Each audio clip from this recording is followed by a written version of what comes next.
Om Sai Ram. Welcome to Sai Samarpan channel. मैं हूँ आपके साथ में विन्नी और आज मैं एक्सपीरियंस लेकर आई हूँ शैली जी का, जो बाबा की बहुत ही प्यारी बच्ची है। किस तरीके से बाबा ने उन्हें साक्षात रूप में आकर दर्शन दिए, सुनेंगे हम उन्हीं की ज़बानी। मैं उनकी वॉइस को ऐड करने जा रही हूँ और उनकी वॉइस के बाद जब आप उनका एक्सपीरियंस सुन लेंगे, उसके बाद में मैं आप लोगों से बात करूँगी। जय साई राम। ओम साई राम, जय साई राम। मुझे आपसे बात करनी थी एक्चुअल में, लेकिन दिन में नहीं मिला time. Sorry for late. But ना, आपको एक एक्सपीरियंस बताना चाहती हूँ। मुझे बाबा के दर्शन हुए, लास्ट थर्सडे की बात है। आप शायद मुझे भूल गए होगे, क्योंकि मेरे यहाँ चोरी हुई थी। मैंने आपको पूरी बात बताई थी। अब मैंने बाबा पे छोड़ दिया है सब कुछ, कि आपको जो करना है आप ही करते हो, और जो करोगे वो अच्छा ही करोगे। तो लास्ट थर्सडे की बात बताती हूँ। वो मुझे आज थोड़ा कंफर्म करना था, तो आज बिल्कुल कंफर्म हो गया। लास्ट थर्सडे मैं सुबह साई जी तो पढ़ती हूँ, 2 अध्याय करती हूँ, वो मैंने करे। और जब मैं स्कूल के लिए निकल रही थी 6:30, तो मेरे हाथ में 5 रुपये पता नहीं कहाँ से गिरे। मुझे 5 रुपये उठाए और मेरे मन में आया कि बाबा आज ना मैं आपको ये दूँगी, आप मुझे मिलोगे ना रास्ते में। तो जब मैं स्कूल जाती हूँ ना, तो रास्ते में एक मंदिर पड़ता है, जहाँ मंदिर और मस्जिद साथ में है। और हर थर्सडे को वहाँ पे बाबा लोग बैठे रहते हैं। तो 7-8 बाबा लोग बैठे रहते हैं। फिर मेरे को मन में आया कि 5 रुपीज़ है, यही देने हैं, लेकिन मैं 7-8 में से किसको दूँगी। तो मन में सोच रही थी, बाबा जो मुझे देख रहे होंगे ना, वही आप होगे, और मैं उन्हीं को दे दूँगी। अब जब मैं वहाँ पहुँची, तो मुझे दूर से मैंने देखा एक वाइट ड्रेस में, मस्जिद और मंदिर का एक ही गेट है, वहाँ से निकल के वो जो बाबा लोग हैं ना, वहाँ बैठे हुए दिखे मुझे। मतलब मैं आ रही हूँ गाड़ी से, उसके बाद मतलब आते हुए दिखे, और फिर वो बैठे। और जब मैं सबको देख रही हूँ, तो वो मुझे देख के हंस रहे हैं। मेरे दिमाग से उतर गया कि मुझे कुछ देना था। मैं इतने सुंदर, उनका इतना प्यारा रूप ना अभी भी मुझे याद है। तो मैं भूल गई कि मुझे देना है। जब मैं आगे निकल गई, स्माइल कर रहे थे वो मुझे देख के। और जब मैं आगे निकल गई, तो मेरी गाड़ी एकदम रोकी। तो मैंने कहा, अरे मुझे देने थे 5 रुपीज़। तो मैंने वापस आने का सोचा, तो मैं कहा नहीं, डिग्गी में से और पैसे निकालती हूँ, कॉइन्स 5-5 के और होंगे, तो मैं सबको दे देती हूँ। तो जैसे ही मैंने डिग्गी खोली, तो मुझे जनरली पड़े रहते हैं, लेकिन मुझे कुछ भी नहीं दिखा उसमें। मेरी फ्रेंड सामने से निकल रही थी, बोली जल्दी यार, लेट हो रहा है, क्रॉस लग जाएगा। तो मेरा मन था वापस जाऊं, एक बार देखूं, लेकिन दिमाग में ना पता नहीं क्या ही चल रहा था। लेट और क्रॉस का कुछ दिमाग में नहीं था, लेकिन मेरी गाड़ी वापस नहीं जा रही थी। मैं झांकना चाह रही थी कि मैं एक बार उनको देखूं कि वो दिख जाए, लेकिन मतलब मन कर रहा था, लेकिन वो काम हो नहीं रहा था। वो पता नहीं क्या हुआ। स्कूल जब पहुंची, पूरे रास्ते सोचती गई। फिर ही एक बार गलट रहा, अरे यार मैं वापस क्यों नहीं गई। तो चलो ऐसा हुआ, लेकिन पूरा दिन मुझे ये लगा कि बाबा वो आप थे, आप ही थे, 100% आप ही थे। अब आज थर्सडे था, आज मैं फिर गई, क्योंकि मोस्टली मैं वहीं से निकलती हूँ और मैं काफ़ी सालों से वहाँ जॉब कर रही हूँ, लेकिन मुझे वो बाबा कभी नहीं दिखे। मैंने बाबा को बोला, आज भी देखती हूँ मैं, आप दिखते हो कि नहीं, लेकिन आज नहीं दिखे। और वो सब नॉर्मल था, वैसे ही जैसे हर बार होता है। तो आज 100% श्योर हो गया कि वो बाबा ही थे। और I am too too too lucky कि मुझे बाबा के दर्शन हो गए। अब मेरे साथ जो भी हो रहा है इंसिडेंट, वो बहुत बुरा हो रहा है, लेकिन अ, जिस जो मैं चाह रही हूँ ना, वो नहीं हो रहा, कुछ अलग ही हो रहा है। अच्छा हो रहा है, लेकिन मैं जो चीज़ चाह रही हूँ कि मेरे को, जिसने मेरी चोरी की है उसको मैं जानती हूँ, उसका सच सामने आए।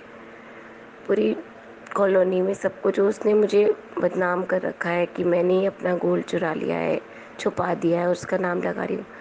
मुझे बाबा से बस ये है कि बाबा मेरे को जिताना है। बाबा मुझे जीतना है, मुझे जीतना है। बस मैं इतना बाबा से बार बार कहती हूँ, बाबा मुझे जीतना है। लेकिन बाबा अच्छा कर रहे हैं, लेकिन बस वो नहीं कर रहे हैं जो मुझे चाहिए। लेकिन बस यही मुझे आपको बताना था कि मुझे बाबा के दर्शन हुए हैं। और उसी थर्सडे मैं सोच रही थी आपको बताना, लेकिन मैंने कहा नहीं, नेक्स्ट थर्सडे एक बार और देखती हूँ, उसके बाद मैं आपको बताऊँगी। जय साई राम। तो आप सभी लोगों ने शैली जी का एक्सपीरियंस सुना कि बाबा ने किस तरह से उन्हें दर्शन दिए और वो चाह रही थी कि वापस लौट कर जाएं बाबा को दोबारा से देखने, लेकिन वो ऐसा पॉसिबल नहीं हो पाया। जैसा कि ये बताती हैं कि लेट होने का कोई डर नहीं था, लेकिन उसके बावजूद भी ना वो जा नहीं पा रही थी। स्कूल लेट होने का कोई डर नहीं था कि अगर लेट पहुंच जाएंगी 5-10 मिनट तो कुछ होगा नहीं, क्योंकि एज अ टीचर ऐसा कोई प्रॉब्लम नहीं होती।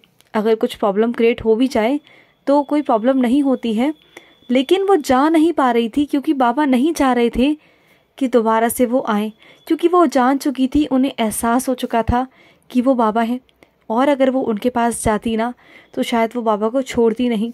तो बाबा जब अपने बच्चों को दर्शन देते हैं ना, या तो उनकी बुद्धि में ऐसा कुछ कर देते हैं कि वो समझ ना पाए, और अगर समझा देते हैं ना, एहसास करा देते हैं ना, तो बस बाबा अपनी एक झलक दिखा के ना वहाँ से हट जाते हैं।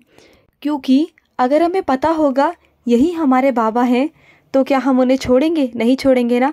तो बाबा ने गुरुवार वाले दिन ही इन्हें दर्शन दिए हैं और उस दिन गुरुवार था और साईं के बच्चों को ना अंदर से ही आभास हो जाता है कि यही हमारे बाबा है, यही हमारे साईं हैं।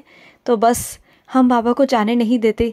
तो बाबा ने इतने प्यारे दर्शन इन्हें दिए, और जैसा कि ये कहती हैं कि इनकी जो चोरी हुई है और जिसने चुराया है वो इन्हें पता है कि किसने चुराया है, और इनका मानना ये भी है कि जो भी हो रहा है ना वो बाबा अच्छा कर रहे हैं, लेकिन इनके अकॉर्डिंग, इनके हिसाब से नहीं हो रहा जो ये चाहती हैं।